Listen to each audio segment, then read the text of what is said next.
The story of Australia. The First Fleet. 18th century England was not the kind of place where it paid to be poor. Indeed, poverty in itself was almost a crime. The numbers of the poor were increasing all the time. Many of them had been agricultural workers, forced off their farms when the aristocracy enclosed the open grazing lands of England during the 17th century. This movement is known as the Agrarian Revolution. The poor had nowhere to graze their sheep or cattle. The poor had nowhere to work. There was only one thing to do: head for the cities. Even here, in the mushrooming factories of the Industrial Revolution, there wasn't enough work to go around. And even those who could find work found themselves on starvation wages. Many a working man found it impossible to feed his family. The First Fleet History Project is centred on a 12-minute audio-visual narrative that combines 88 artwork images with narration, music and sound effects to tell the story of the Agrarian Revolution and the poverty and deplorable living conditions that existed in the overcrowded cities of Britain, and the rash of petty crime that broke out, which caused more and more severe laws to be passed by the British government. We learn of the processions of the poor that passed through the English law courts, and how those convicted were crammed into the prisons or herded into ships known as hulks moored in the rivers and ports. We are told of the American Declaration of Independence in 1776 and their refusal to pay British taxes or accept British convicts.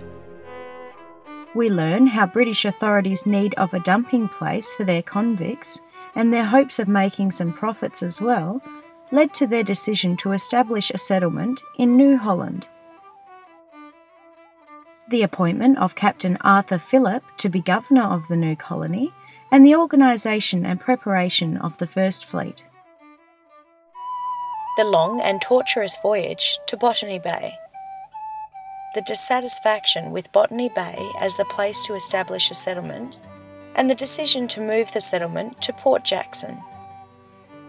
The difficulties encountered in the establishment of the new colony. The stores that had been landed from the supply ships were dwindling rapidly.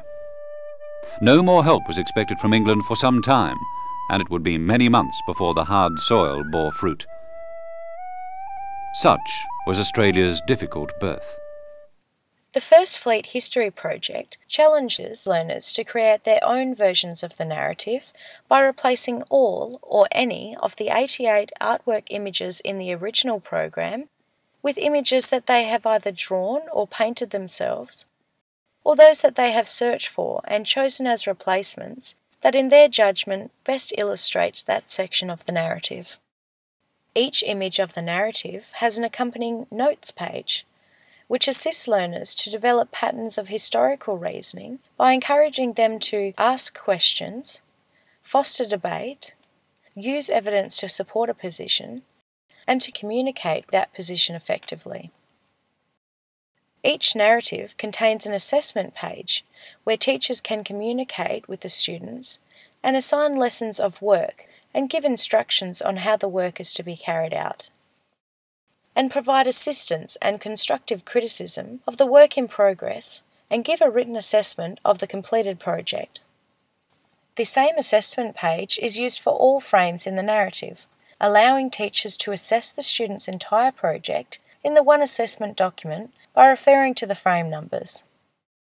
All work carried out in the image import and notes and assessment pages is automatically saved when the program is quit. For more information on this resource, watch the About This Program video or visit our website at admarkeducation.com.